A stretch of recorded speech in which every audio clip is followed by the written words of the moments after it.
Welcome, everyone watching. Welcome to my little home. I am way up north in the Netherlands, in a place called Friesland, which is one of the northern provinces of the Netherlands, right below that little bunch of islands that if you really zoom in on the map. I hope you had a wonderful day. Or maybe your day is just starting. It's 6 o'clock European time here. So if you're in Europe, then you're probably having dinner, and I hope you have a great dinner. Let me know what you're eating. If you're eating, I'm going to have a vegetarian pizza tonight. I've got these, I love the cauliflower pizza bottoms. I love those, so I have one of those waiting for me to prepare after the live stream. So welcome everybody to the live stream. I had a lovely morning. I went to see BRISINGR today, and although we had loads of rain this afternoon, this morning it was so beautiful and sunny, and it felt kind of like spring. And the horses, I guess, also felt like celebrating spring slowly coming back to the world. They had a lovely Zoom session and playing around, and Iteke was there. Iteke is the owner of the big Gypsy that you see in the vlog sometimes, called Twisty. So we saw BRISINGR and Merida, and after that we grabbed some lunch and then went to the other barn where our grown-up horses are, Twisty and BLIZZ, and we trained Twisty to get used to armor. She's pretty scared of armor. It does something to her brain, I suppose, that makes her really frightened of it. But she has also shown a lot of talent in potential talent in jousting. So I want her to get used to, we want her to get used to armor so we can train on that, and maybe she'll be a great jousting horse. That would be wonderful. Hi Susie. Hi, thank you for joining. Oh, thank you so much. So kind of you to say so. Glad you could join us. I have some questions that you send in either here on the YouTube channel or via the Instagram. And if you did, then you are an INSTAVIKING. Glad you could join us. That's English is starting out really good today. There will be loads of blah blahs that I can't edit out, so you'll get to see the real me now. My first question was on the Viking knot bun. Letting down my hair like a real Rapunzel. Enjoy the 5 minutes of curls because they're not going to stay very long. And I got some questions in on how I do it up and how it stays up. And my first answer is always, it's easier for it to stay up because I only have a third a head of hair and not the entire head of hair, because if I would have to have all this hair in the bun, it would sag out. My hair is very straight and heavy, and it would definitely sag out. So only because I have the shaved bits will it stay up. What I do is I take the whole bundle up there, and then I twist and turn it, and it's so easy. I've gotten quite lazy and not braided it anymore because this is such an easy hairstyle. And I just wrap it round and tie it in a knot, and it stays up like this fine for most of the day. When I get very wild and head bang, then it won't stay up. But here's a little trick that I discovered, and maybe if you try this out, then it will stay up in your hair if you have long hair. Some of you might not have long hair watching this watching this live stream. I get it's not a rubber band, it's one of these fabric bands, stretchy fabric bands. And what I do is I grab the end and then tie this round. I hope you can see. There. See, tie this around the edge and pull it tight and then squish the other bits up. And this way, it really won't get undone. No. Ugh. No way it will get undone. Whew. Warm now. So try this. That might work for you. And it's hardly visible at all. Can you see? It's in there. You get one of these things that's almost the same color as your hair, and try that. It might work for you. I hope it works for you. It's a very, very useful hairstyle. Oh, from Indianapolis, Indiana. What time is it there? That's in America. I know it from the race car driving, which is probably something that everybody says, but I wonder what time it is there. I hope you had a lovely day. Let's get on to the next question. Feel free to ask questions in the chat, by the way. One of the most asked questions was how I got into Viking reenactment, or how I find groups, Viking groups. I'll try to keep this short. I'm not very good at talks and keeping talks short. I tend to elaborate and digress and go on tangents and everything like that. But I guess I started LARPing when I was 16-ish, and that was somewhere in the late 80s. And up here, there wasn't a lot of LARPing or reenactment or anything like that. It was pretty much pre-internet times, I suppose. So there wasn't a lot of Googling and connecting through the interwebs going on to find other people. But we had a bunch of friends that loved dressing up in, like I always said, grandmother's curtains, and run around the woods and pretend that you are Vikings and knights and dragons and damsels in distress. We had huge amounts of fun and a lot of imaginative adventures. And from there, I got into LARPing. And I've always been interested in Scandinavian folklore and runes, and mainly also through Tolkien. I read a lot of Tolkien when I was younger, and I grew up. My father was a huge fan of Tolkien. Unfortunately, he died before the movies came out, so that made me very, very sad watching the movies, but it made me happy to watch them with my mum, who also loves fantasy and science fiction and that sort of thing. So I kind of grew up in a family that was interested in stuff like that. And I read a lot of books on Scandinavian folklore and myth and the Norse gods. And of course, my name is Scandinavian, so that kind of pushed me in that direction as well. And from there, I met a LARP group that did low fantasy LARPs, and is still doing it based on Celtic tribes. And I really got into the low fantasy stuff as well.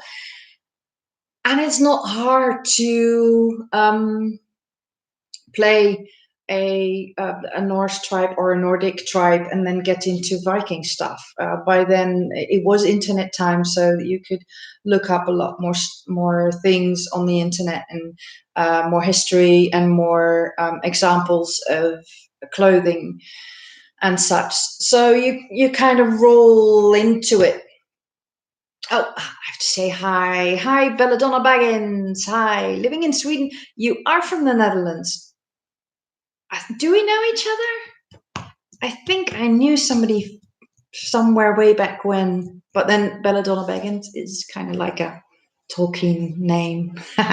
You are in France. You are all over the world. And for those of you in America, in the neighborhood of Indianapolis, it's noon. Yeah, glad you could join us all. Where was I? Oh yeah, so it's not hard to go from LARP adventures and just kind of roll into the Viking stuff. And then I got more and more into reenactment, and I have to say I'm not a very, very avid or correct reenactor. I like it, but I'm not dedicated to just that. And how did I find groups? It's just I think if you don't know anybody in your vicinity who's interested in this, then the only thing that you can do is go to events and meet people there. Just go up to the encampments and start talking to people. Even if you're shy, just, have one moment of bravery and release that inner Viking and talk to the people. Usually the people that are there in encampments are open to questions and are open to your interest in what they are cooking on the campfire, or what they are wearing, or what time they represent, or from which area they are from, or interested in. So get in a conversation and do it often. Do it open-heartedly, and you'll get to know people, and ask them if they are in a group, and if they are open for new members, and if you could join the group, or ask them if you maybe could be in a meeting or be in a smaller encampment and just tag along. That's the best way to roll into it. These people will generally help you get acquainted with reenactment groups and with all the quirks and ins and outs.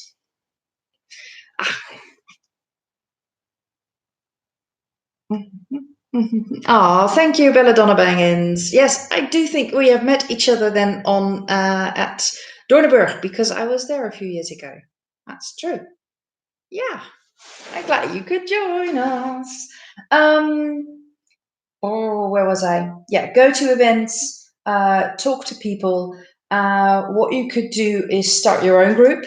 If you do have some other friends in the vicinity interested in it, and even if it's a group that gets together in a normal living room and just talks about Viking stuff or medieval stuff or whatever you are interested in, or gets together and starts building a shield, or making clothing, or just a craft group, or just sit around a campfire at somebody's home, not inside, but do it outside. And campfires belong outdoors. Or go on a hike together, or just, connect with each other and start talking about it. Read books, and of course go on the internet, because there's so much information on the internet, and there are so many groups on the internet as well that you can reach out to, and just ask them if they have a meeting where you could join them around the camp. The campfires are a great way to connecting. I think apart from the internet, campfires are the best way of connecting. Yeah, I hope that these little pointers or tips help you find your group or your group of friends that share an interest, and you can get together and release inner Vikings. Next question. Oh, I love this question. I saw it and I was like, yes, that's a good one. That's a good one to talk about. Somebody asked if I would survive in the Viking Age. I wonder. I really, really wonder.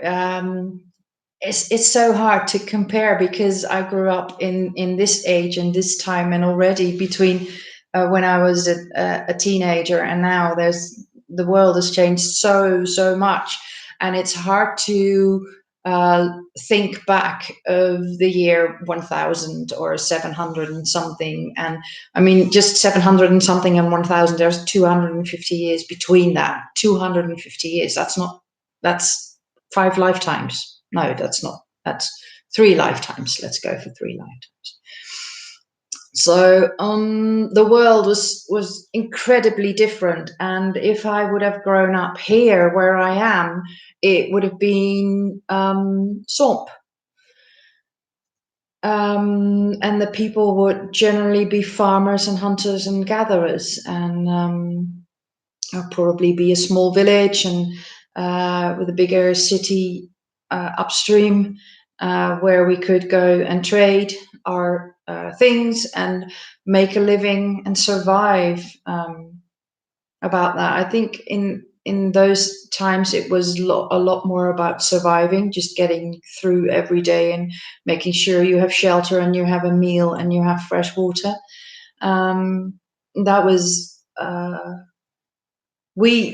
nowadays we have a lot of time, even if we are all incredibly busy, but we also have a lot of time to do things that we like. And yes, we work our jobs, but generally we have a choice in what job we have to earn our money. And I think in those days you didn't have a lot of choice. You became what you were good at, or whatever was there for you, whatever opportunities were there for you. So would I have survived? I like to think that I would be I would be an independent woman as I am now. I might have been burned at the stake like a witch. I think that was a lot later, by the way, but I might have been the weird herbal lady living somewhere in the woods. Those things are is a very romanticized image that we modern people have of the old ages, because so much has changed. If you ask me about the role of female and male 1,000 years ago, more than 1,000 years ago, our modern day minds can't imagine what it's like to live in a society where they don't, where they look different at gender. Nowadays we see women as generally speaking, by the way, as the weaker gender, and men being stronger. And even though that's an old way to look at things, it's just 50 years ago people thought like that. And so 50 years sounds like a long time, but it's very, very short time. And I think in those days your job wouldn't be gender related, but that's my personal opinion. I've not scientifically researched it in any way. I think that women did the household, and some of the household tasks might have been a lot tougher, like making the fire and cooking. Whereas now, if I try to make a fire, it's usually the men wanting to make the fire, because that's the gender cliches that we have nowadays. And probably, hopefully, I don't know, in those times when men would have tried to do the fire, they would be shooed out of the home, because that's a woman's job.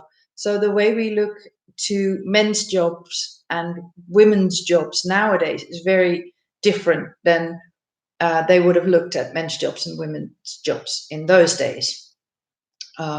Jewelry making could have well been a man's job, whereas now any crafting or designing is usually a woman's job. And I have to use a lot of quotation marks when I say these kind of things.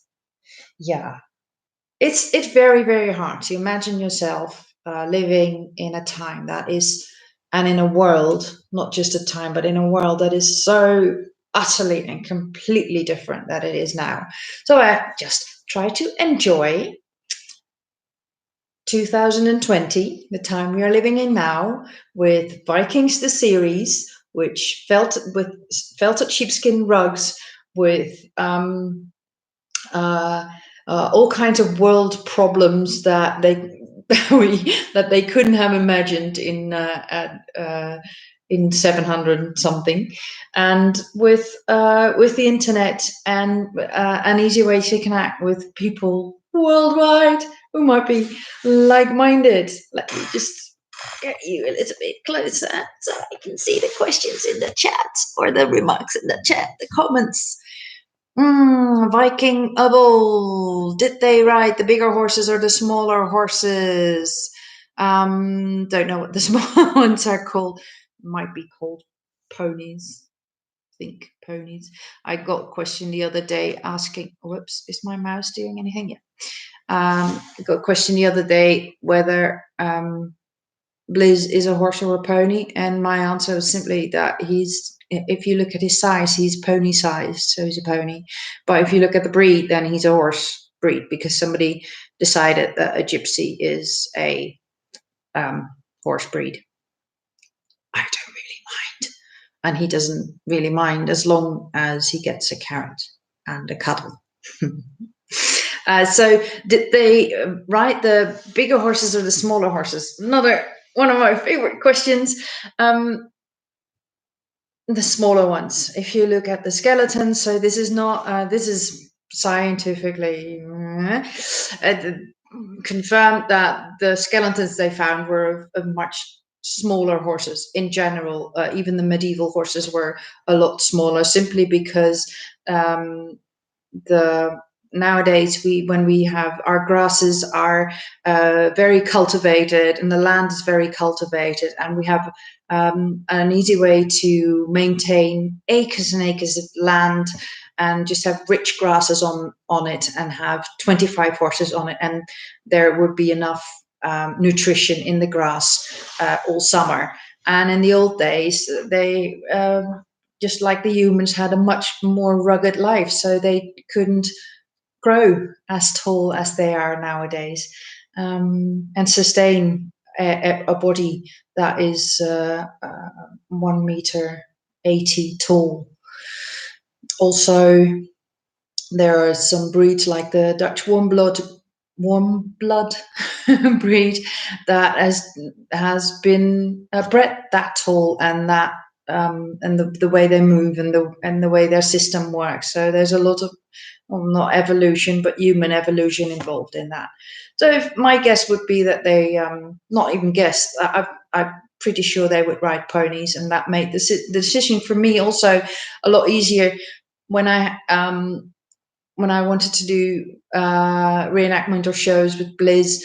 I could have portrayed myself as a knight, but thinking of myself in armor on my little pony guy,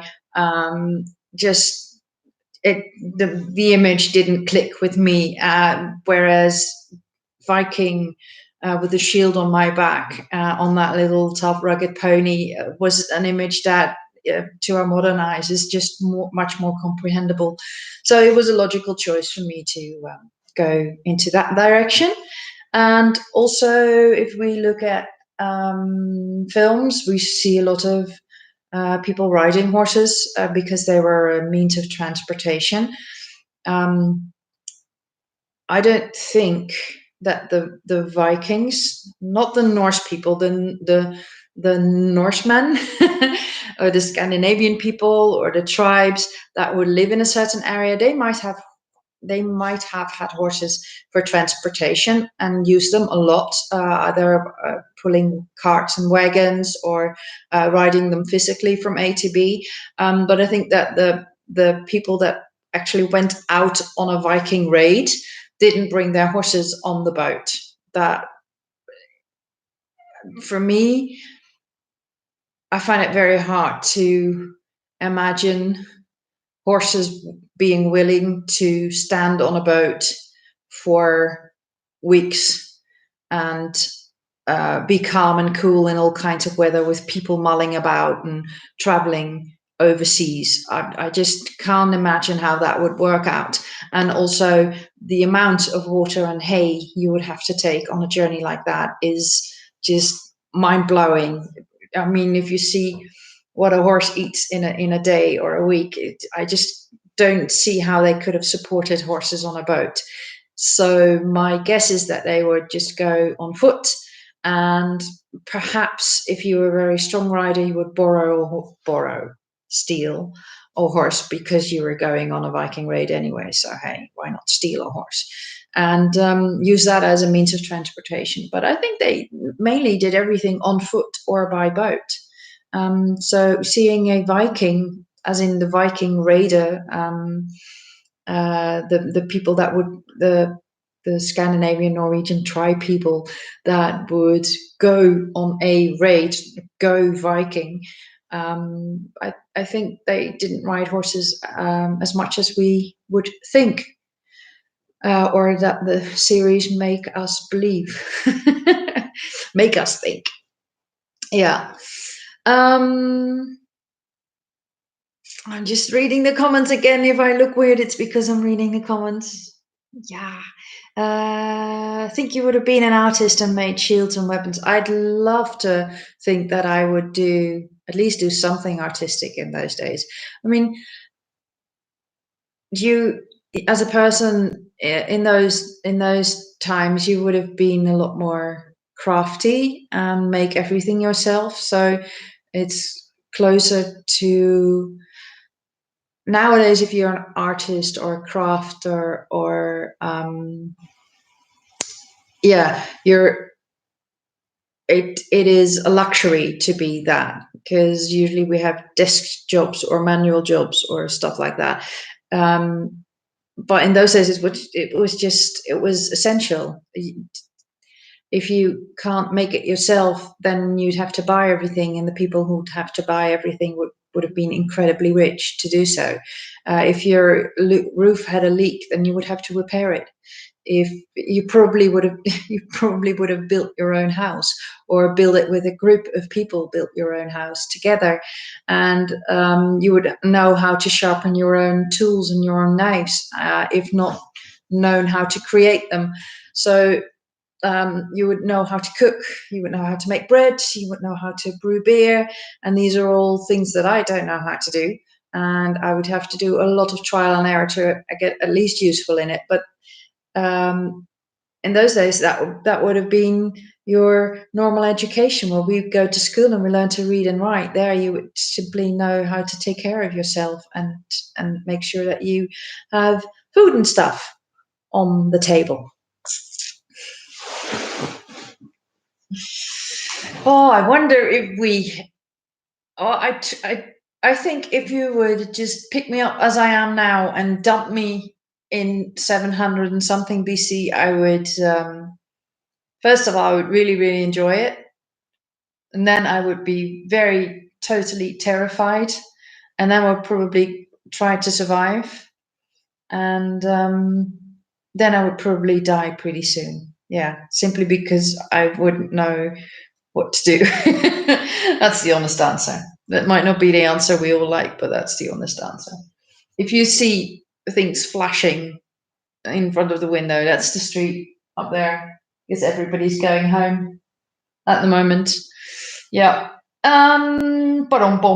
Let's look at some questions. If you have any questions, by the way, feel free to type them. Is it on the same side as with me as it is with you? For me, it's up there, the chat. Type it into the chat and I'll read it.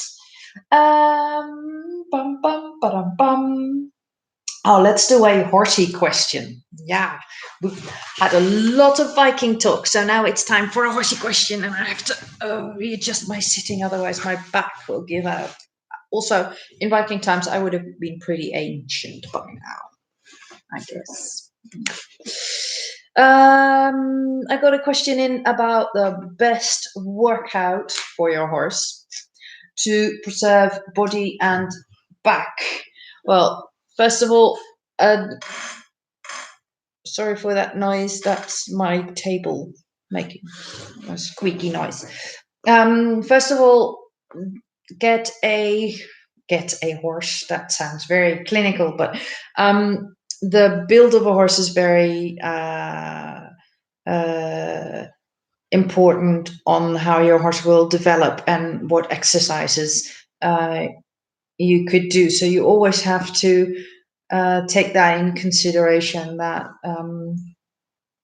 one horse might be more hyper mobile than the other, and one horse might have more power or stronger hind end, and the other horse might have difficulty with lifting his leg up or stretching his leg or holding his head up or just holding his neck and head lower. Like Frisians, they have a very specific certain build that it makes it harder for them to lower and stretch their heads and keep balance in their body. It's just how they are built and how they are made.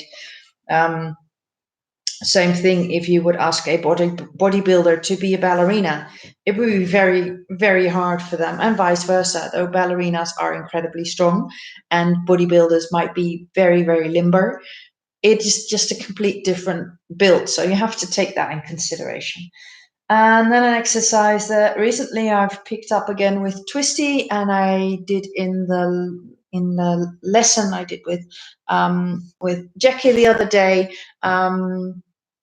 is the back up and the whoa, back up and go exercise. That sounds nice. Whoa, back up and go. So what you want to train there is the hind end and the back going up, and the hind, if this is the hind end of the horse. You want to engage the hind end, lift the back, and tighten the stomach muscles, the abs, and then lift the shoulder and to go from the hind end forward. I hope you understand what I'm talking about. So if you're riding, just make sure that you are comfortable and you have a nice steady gait, which is incredibly important. If your gait is not nice and steady and relaxed, then you're not in a good starting point. So start from there, make sure that your walk or your trot or whatever gait you're in is consistent, and then start thinking of a whoa. And the aid that you would be given would ideally be your seat combined with a little bit of voice, and then of course you probably have reins in your hands. So if the horse doesn't take the cue from your seat and your voice, then you can shorten the reins or hold on to the reins a little bit more, and make sure you keep holding on to the reins to after the horse stops, because usually when a horse stops physically, it is mentally still moving forward. So you have to wait until the horse has mentally stopped and make sure that you have mentally stopped as well. And if you keep the pressure on the reins, then that mentally the horse will start thinking of escaping the pressure and backing up. So from that point of view, the stopping and the going backward is one continuous exercise. You don't stopping and then start going backward. That should be one fluid movement. It's so hard to explain these kind of things in a live chat. Well, I hope you get it. Let me know if you get it. Talk to me, you guys. From there, you go. You ask your horse to back up.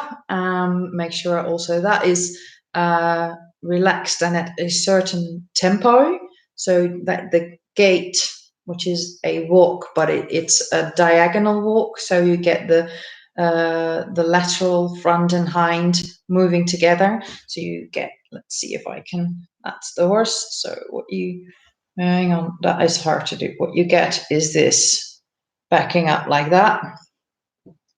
Make sure it's nice and consistent, and the horse is actually stepping. That's really hard to do with my fingers, but the horse is actually stepping back and not like moonwalking or shuffling back. And from there, start thinking forward. Do not push. Just make sure that the horse wants to go forward. Keep your eyes on the horizon. As just be ready to go. Let it go and let it flow, and just whoosh. If you're able to do that in all gaits, so you do it from the walk to the stop to the back up and then trot away, or do it from the walk to the stop to the back up and then canter away. Don't try to think in speed, but in gaits. That's a lovely little exercise to do, and just be open-minded and free into letting the horse express itself and whatever he feels like doing, and try to really get in contact with your energy as you move away. So if you're thinking from the back up to, whoa, I'm going to the horizon, and your horse just walks away, then your energy, both of your energy, is not in sync. So you have to kind of find a way to get your both of your energies in sync. Oh, nice question from the artsy horse lover. Welcome to the live stream. What are my favorite art supplies?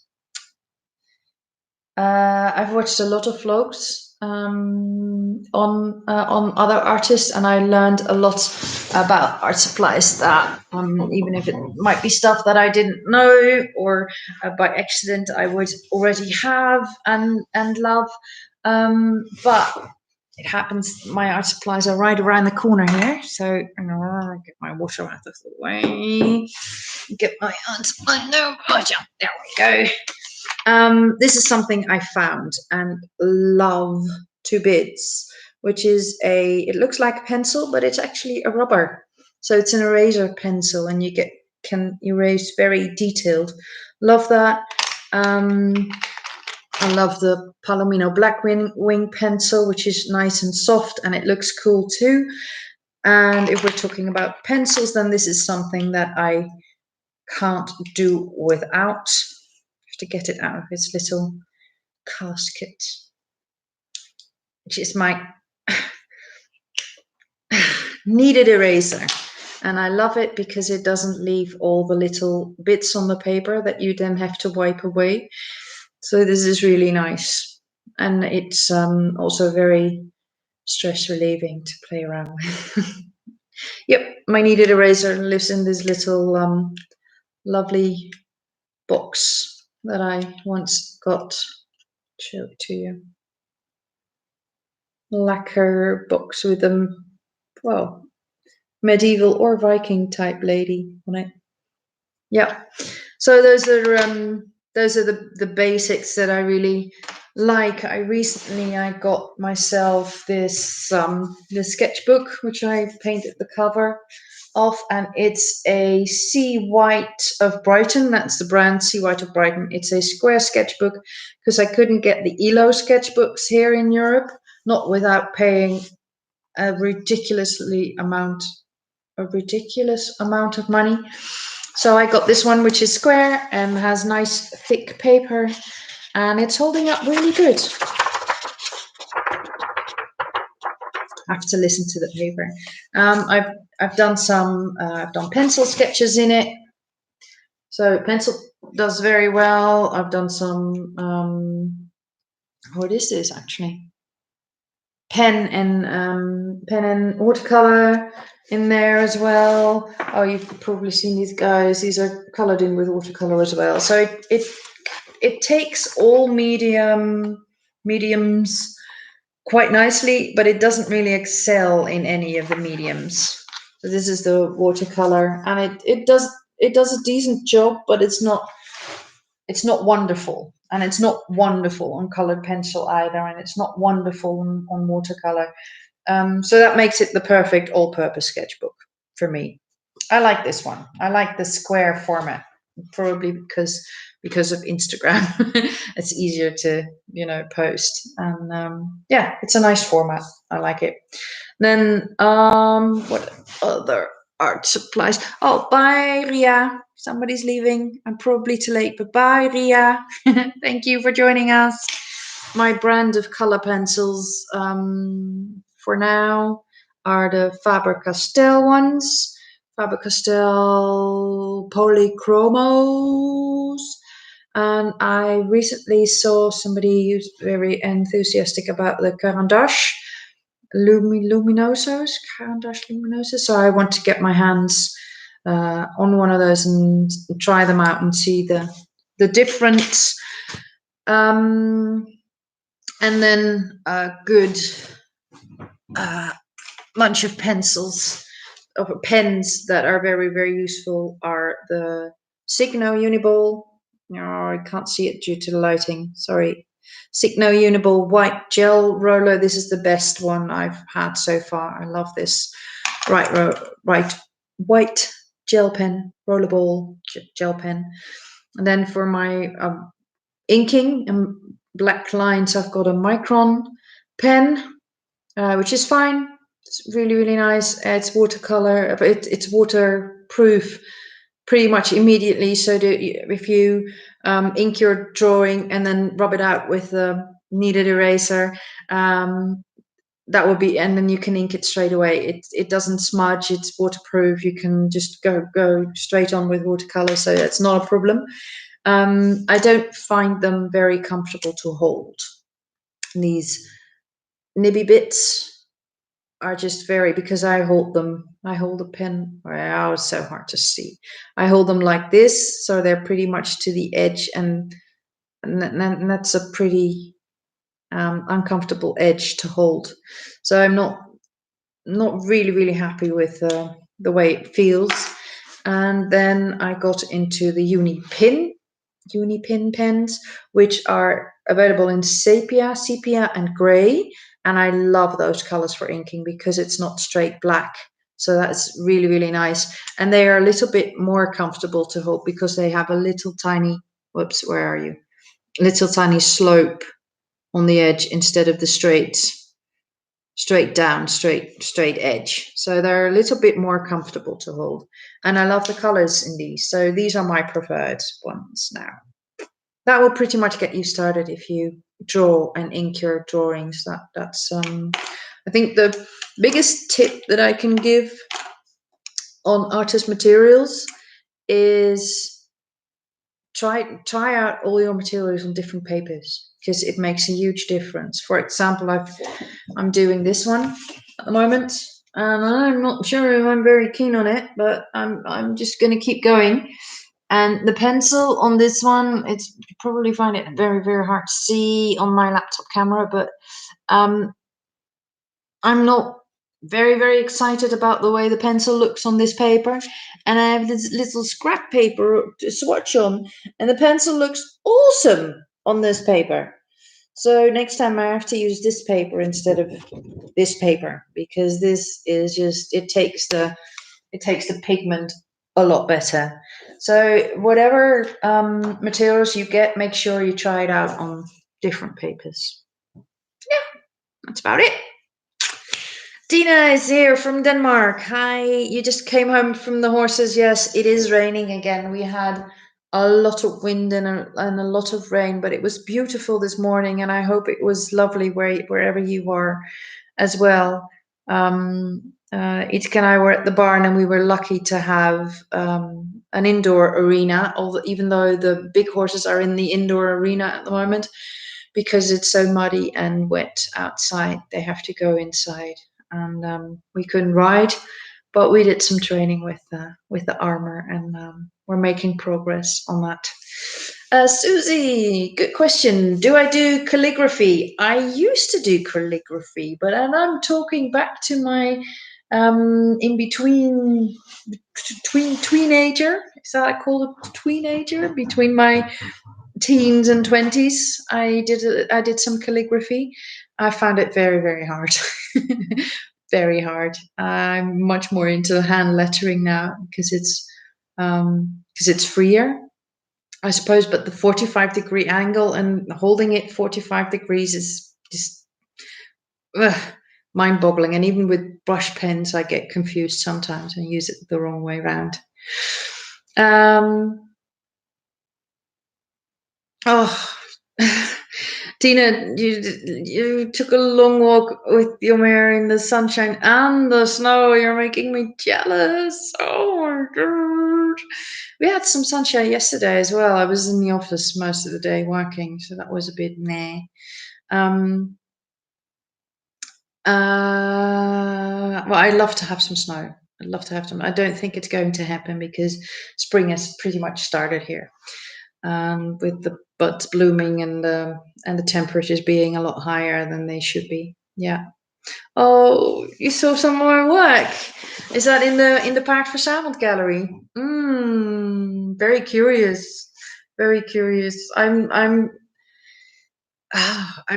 picked up drawing again and got really enthusiastic about Paardverzameld, and it's incredible that all of you guys actually want to buy my work. It's I can't even look in the camera saying that, but it makes me blush that you like my art so much. I'm amazed. I'm truly amazed. Yeah. Good. topic, by the way, because I'm thinking of doing a giveaway, and I've passed 1,000 subscribers on YouTube, which should have been a huge big party, but there were other stuff going on, so I didn't get the time, didn't find the time to really do a giveaway then. So I'm going to do another giveaway soonish. Thank you. I'm just little me. I'm a perfectionist. It's never good enough. But I